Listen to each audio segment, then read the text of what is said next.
रामपुरा है जहां निहाल साहब के बहुत दिली लगाव रहा करते थे, वो शख्स उनके जीते जी जो है उनकी मैयत का पुकारा करवाता है। ये अच्छाई और बुराई है। वही शख्स मरहूम शेख रशीद के जीते जी जो है उनकी मैयत का पुकारा करवाता है और ठट्ठे मारता है। ये अल्लाह का पैगाम जो है वो हम उसको उसवा और नमूना मानते हैं। आप जो कहोगे हम उसको नहीं मानते। अगर अल्लाह के रसूल की बात से आपकी बात टकराएगी तो हम जूते की नोक पर मार देंगे। हम अल्लाह के रसूल की बात को लेंगे। आप देखिए हाज़रीन जलसा, जहां तक मेरी निगाह जा रही है, अल्लाह की कसम नौजवानों ने यह दिल जीत लिया है। बस सिर्फ आपको इलेक्शन जो है अब जिताना है। मैं बहुत ज़्यादा जो है कामकाज के ताल्लुक से बात नहीं करूंगा। दीगर लोगों ने जो है कामकाज के ताल्लुक से जो है आप लोगों को बताया और पूरा शहर जो है वो जानता है काम के ताल्लुक से कि शहर में काम क्या हुआ। सिर्फ खाली एक छोटी सी मिसाल मेरे घर के आगे जो है जाफर नगर से,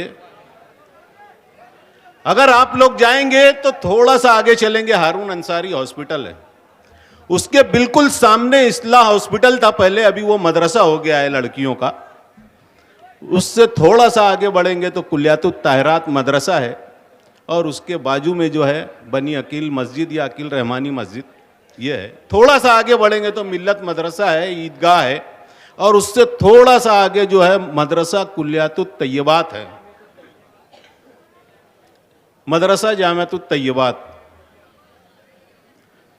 हाज़रीन कराम, आप लोगों ने शायद देखा होगा, उधर से आप लोगों का अगर गुजर हुआ होगा तो मदरसे की बच्चियां जो है वो कुरान लेकर के, अल्लाह का कलाम लेकर के जो वो गटर के पानी के अंदर से जो वो जाया करती है। अगर किसी को मेरी बात झूठ लगे, अगर किसी चाहने वाले को यह लगे कि यह इल्जाम तराशी है, तो उनके स्टेज पर बुला लेना और आप लोग जो आकर के जो है तो सामने देख लेना। इतने मस्जिद और मदरसे और हॉस्पिटल होने के बाद में वहां से बच्चियां कुरान अल्लाह का कलाम लेकर के जो है गटर के पानी में से आती जाती है। और आप लोग फार्मेसी कॉलेज के पास से लेकर के मुमताज चौक तक अगर आप लोग जो है उसकी तहकीक करेंगे, पूछेंगे तो सब लोग इस बात की गवाही देंगे। मगर हो सकता है ये उनको भी झूठ बोल देवे कि ये सब झूठे हैं, क्योंकि उनके स्टेज पर जितने लोग हैं, ये याद रखना, ये यहां जितनी बड़ी तादाद मौजूद है, ये याद रखना, ये सब नशावर चीजों का धंधा करने वाले, नशावर चीजों को बढ़ावा देने वाले लोग हैं। इसमें अक्सर लोग, ज्यादातर लोग ये है, ये ऐसा मुफ्ती साहब का बोलना है। और उनके साथ में जो है वो सब दूध के धुले हुए लोग हैं। मुझको समझ में नहीं आता कि इनके पास अच्छाई और बुराई का पैमाना क्या है। अभी असलम अंसारी साहब तैराक ग्रुप और वहां इनको कपड़े उतारने के ताल्लुक से बात कर रहे थे। वहां आप लोगों ने एक बात नोट नहीं की, फिर से देख लेना, ये मुफ्ती होकर के पूरे शहर को कैसे धोखा दे रहे हैं। ये अपने मफाद की खातिर, अपनी कुर्सी की खातिर ये शहर को धोखा कैसे दे रहे हैं। वहां भी आप देख लो, पानी घुटने तक है, ये कपड़े उतार कर उसमें लेट करके हाथ ऐसे किए हुए हैं ऊपर, जैसे डूब रहे हैं। ये धोखा देना है, यही सब धोखा है। आज ये मालेगांव में ये अच्छाई और बुराई के ऊपर इलेक्शन की बात करते हैं। शुरुआत कामकाज के ताल्लुक से हुई थी ये इलेक्शन की, मगर बीच में मामला पलटी हो गया और मामला अच्छाई और बुराई पर आ गया और ये अपने आप को अच्छा साबित करने के लिए ये मामला जो है ये लेकर के आए। ठीक है, बड़ी अच्छी बात है, मगर मैं कहता हूं आप ये जो नशे की बात करते हो, गुंडागर्दी की बात करते हो, अच्छाई और बुराई की बात कर रहे हो, इसमें आपके पास पैमाना क्या है। आप जो जहर मालेगांव में घोल रहे हो और सियासत में कदम रखते ही जो जहर आपने घोला है, मालेगांव के लोगों बताना अब उसके अंदर बढ़ोतरी हो रही है कि नहीं। एक मुफ्ती आकर के यह कहता है कि जो हराम का रुपया कमा रहे हैं उनसे आप पैसा ले लो और ईमानदारी से वोट मुझको दो।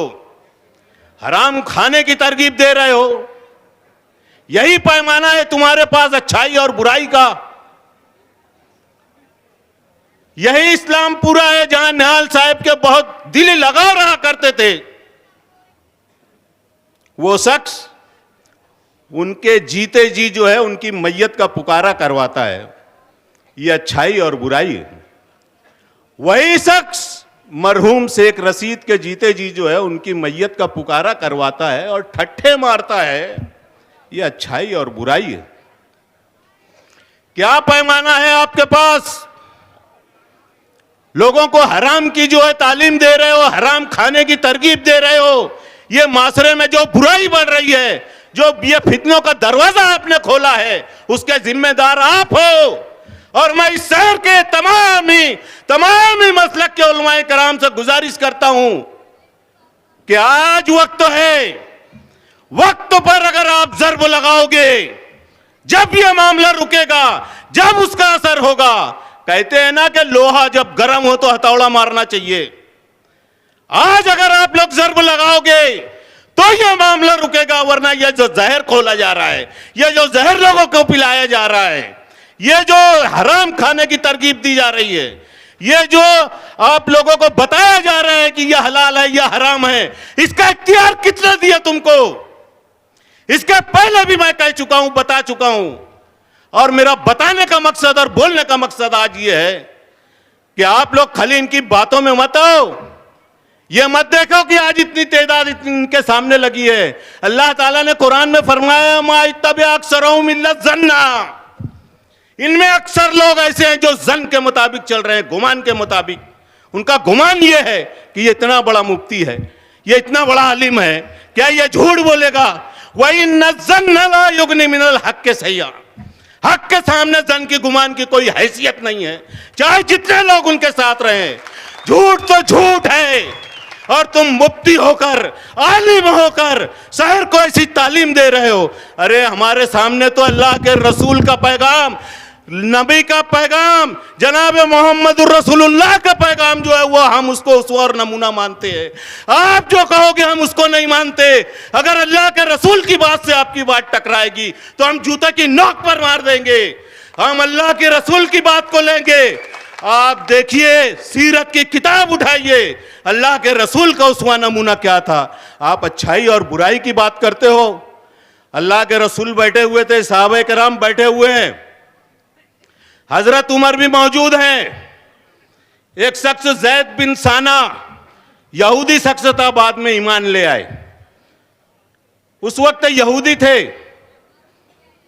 आपकी खिदमत में हाजिर हुए। वहां आए, अल्लाह के रसूल एक चादर ओढ़े हुए थे। उसने जोर से पकड़कर वो चादर खींची अल्लाह के रसूल की और अपना मुतालबा करने लगे कि आपने मुझसे जो लेन देन किया है वह मेरी रकम मुझको वापस करो।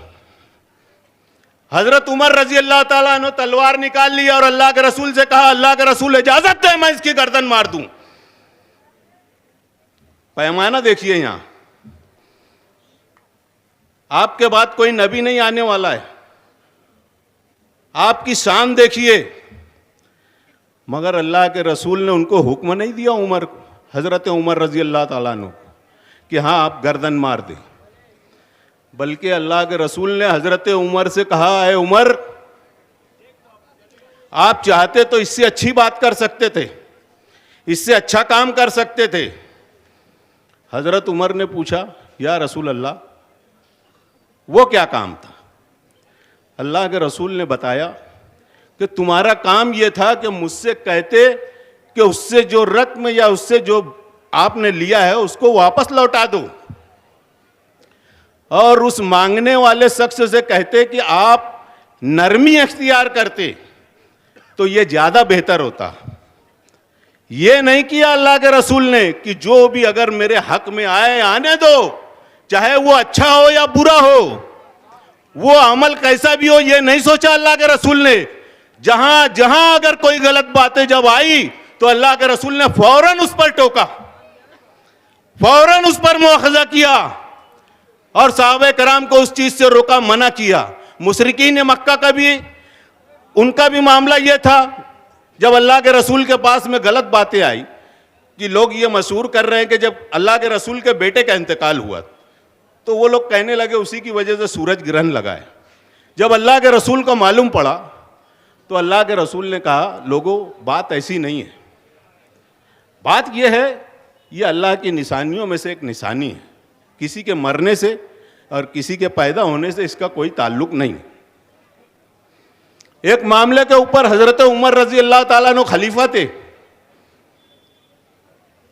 आप बैठे हुए थे, आपके साथ में कुछ साहबे कराम मौजूद थे और कुछ दूरी पर जो है कुछ लोग एक शख्स को पकड़कर और उससे कुछ बातें जो है कर रहे थे, ऐसा लग रहा था उनका कुछ तनाजा हुआ है। हजरत उमर रजी अल्लाह ताला अन्हु के पास एक साहबी वो खड़े हुए और हजरत उमर को कहा, ऐ अमीरुल मोमिनीन, ये जिस शख्स के बारे में ये लोग ये सब ऐसी बातें कह रहे हैं और कर रहे हैं, ये पंज वक्ता नमाजी है, ये तहज्जुद गुजार है, ये अल्लाह के जिक्र में मशगूल रहता है, ये मस्जिदों में बैठा रहता है। हजरत उमर रजी अल्लाह ताला अन्हु ने पूछा, क्या आपने कभी उनके साथ कोई लेन देन किया है? उन्होंने कहा नहीं। कहा आपने कभी इनके साथ सफर किया है? कहा नहीं। तो हजरत उमर रजी अल्लाह ताला अन्हु ने कहा, आप किस बात की गवाही दे रहे हो, उसके दुनियावी मामलात की या उसके इमाम होने की? आज यहां मामला क्या है और आप किस बात को लेकर के जो है यहां शहर को जो है एड़ा बना रहे हो? किस बात को लेकर के जो है आप ये अच्छाई बुराई की बयान कर रहे हो?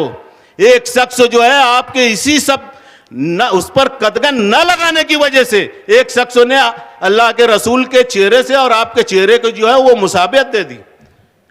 वो कहने वाला शख्स तो वो जाहिल था, मगर जिसके बारे में कहा जा रहा है वो आलिम है, मगर उसके बाद भी जो उनकी जबान नहीं खुली, उनको रोका नहीं गया।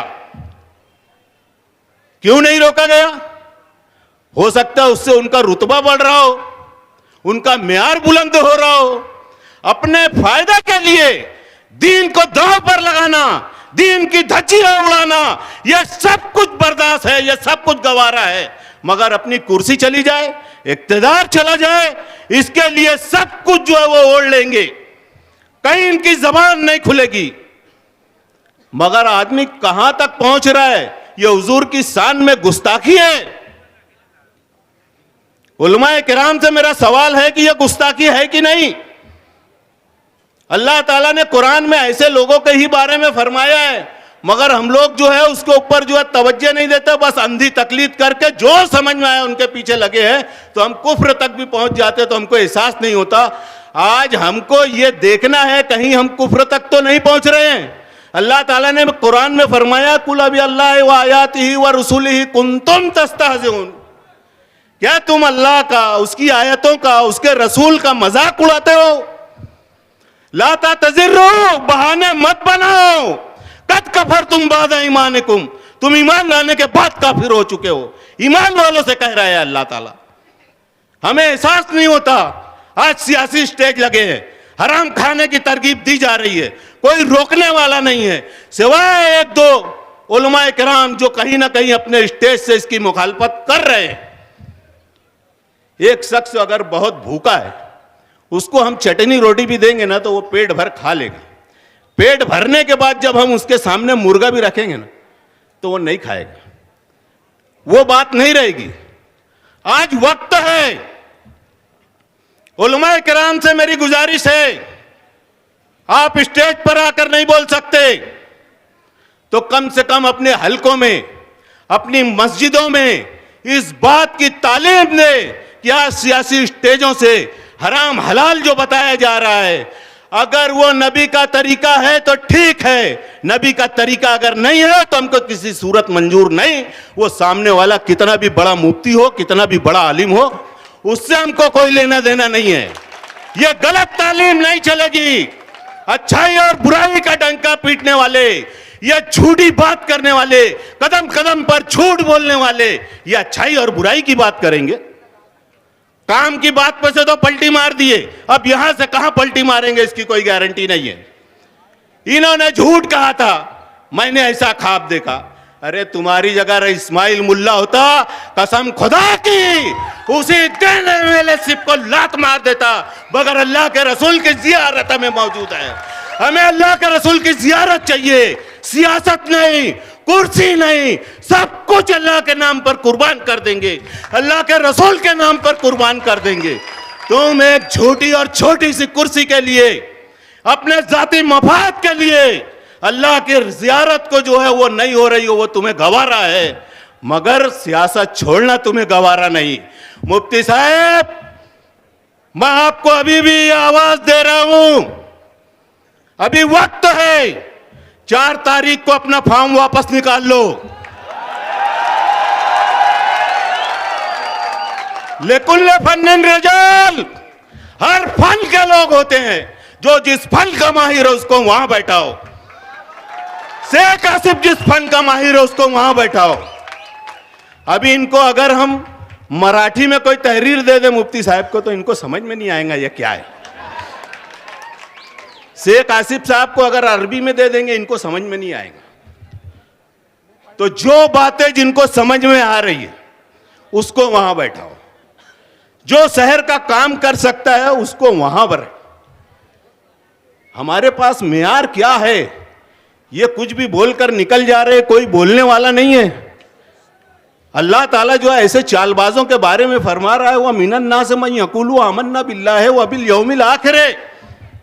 इनमें कुछ लोग ऐसे हैं जो कहते हैं कि हम ईमान लाए अल्लाह पर और आखिरत के दिन पर, मगर अल्लाह ताला कह रहा है वमा हुम बिमुमिनीन, हालांकि वो मोमिन नहीं है। क्यों नहीं है? क्यों अल्लाह ताला ऐसे बोल रहे? युखादिऊन अल्लाह वल्लज़ीना आमनू, ये अल्लाह और ईमान वालों के साथ चालबाजी करते हैं, धोखा देते हैं। वमा यखदऊना इल्ला अनफुसहुम, दर हकीकत ये अपने आप को धोखा दे रहे हैं। अल्लाह को कोई धोखा नहीं दे सकता, ईमान वाले को धोखा दे सकता है, मगर अल्लाह को धोखा नहीं दे सकता। मगर ये ऐसा समझ रहे हैं, इनकी सोच ऐसी बनी हुई है कि हम अल्लाह को भी धोखा दे रहे हैं, ईमान वालों को भी धोखा दे रहे हैं, हम कैसे चालबाजी कर रहे हैं, हम कैसे हेड़ा बना रहे हैं। मगर अल्लाह ताला कह रहा है वमा यसुरून, इनको शऊर नहीं है, इनको एहसास नहीं है कि ये क्या कह रहे हैं। फी कुलूबिहिम मरजुन, इनके दिलों में बीमारी है। ये चाहते ये है कि झूठ फसाद बोल करके जो है वोट हासिल की जाए, झूठ फसाद बोल करके जो इक्तिदार हासिल किया जाए। आप लोगों को मालूम है कि जो जैसा रिस्क मांगता है अल्लाह ताला जो है फिर उसको उसी रास्ते पे डाल देता है और उसको वैसे ही देता है। तो अल्लाह ताला ने आगे फरमाया फज़ादहुमुल्लाहु मरज़ा, अल्लाह ने आपका मर्ज और भी बढ़ा दिया है। जाओ वैसे ही झूठ फसाद बोल के जो है मांगो, लोगों को धोखा दो, चापलूसी करो, इक्तिदार हासिल करो। मगर एक दिन जो हमको इस दुनिया से जाना है, मैं आप लोगों को यही बताना चाहता हूं कि हमको जो सीधा रास्ता बताया गया है, हमको उसी रास्ते पर चलना है। अल्लाह ताला ने हमको सीधा रास्ता बताया है, वअन्ना हाज़ा सिराती मुस्तकीमन फत्तबिहू, लोगों ये मेरा रास्ता बिल्कुल सीधा रास्ता है, फत्तबिहू, इसी की इत्तिबा करो। ये नहीं है जो गलत सलत बता रहे इनकी इत्तिबा नहीं करना है, ऐसे लोगों की इत्तिबा नहीं करना है हमको, इनके पीछे नहीं चलना है। पीछे से प्रेशर है कि भाई जल्दी अपनी बात को खत्म करें। मैं सिर्फ एक बात आप लोगों के सामने रख करके, जहां तक इनकी निकम्मी क़यादत का सवाल है, एक शख्स ईदगाह के ऊपर जो है फलस्तीन का झंडा लेकर के आ गए। मेरी बातों को सुनो पहले, फिर तालियां बजाना। वो फलस्तीन का झंडा लेकर के आ गया, उसके दिल में कोई जज्बात होंगे। फलस्तीन के मुसलमानों के ऊपर जो बमबारी हो रही है, वहां का मंजर इतना हैबतनाक है, दूध पीते बच्चों को जो है वो दूध नहीं मिल रहा है, एक एक बूंद पानी को तरस रहे हैं, भूख से बच्चे तड़प तड़प कर मर जा रहे हैं। एड़िया रगड़ रगड़ के जो है मर जा रहे हैं, बिना बिना उनको बेहोश किए उनके ऑपरेशन हो रहे हैं, बिना उनको जो है इंजेक्शन दिए उनके टांके लगाए जा रहे हैं। एक नौजवान लड़का फलस्तीन की हिमायत में सिर्फ एक झंडा लेकर के आ गया। मीडिया वालों ने पूछ लिया ये जो लेकर के, मेरा उससे कोई ताल्लुक नहीं है। जब ये एक नौजवान की अगर ये नुमाइंदगी नहीं कर सकता, ये निकम्मा एक नौजवान की नहीं कर सकता, अबे तेरी औकात क्या है कि तू मालेगांव की नुमाइंदगी करेगा? अरे नहीं चाहिए, तू नामर्द है, तू नपुंसक है, तू बुज़दिल है, तू डरपोक है। हमको ऐसी क़यादत नहीं चाहिए, नहीं चाहिए ऐसी क़यादत। नौजवानों, आप लोगों ने अभी तक जो साथ दिया है, अभी तो हजारों की तादाद में लोग आना बाकी है। इंतजार में है कि थोड़ा वक्त तो करीब आए तो फिर ये हल्ला बोलेंगे, यही नौजवान हल्ला बोलेंगे। और वो हल्ला बोलना है, इनको सीधे जो अपने ठिकाने पर पहुंचाना है। मेरे नौजवान दोस्तों, 20 तारीख को भारी अक्सरियत से शेख आसिफ साहब को लाना है। वक्त बहुत कम है, बातें बहुत कुछ करना थी, कई मौजू जो है वो रह गए, मगर शेख आसिफ साहब को भी टाइम चाहिए। मैं अपनी बात को जो है ख़त्म करता हूँ। अस्सलाम वालेकुम।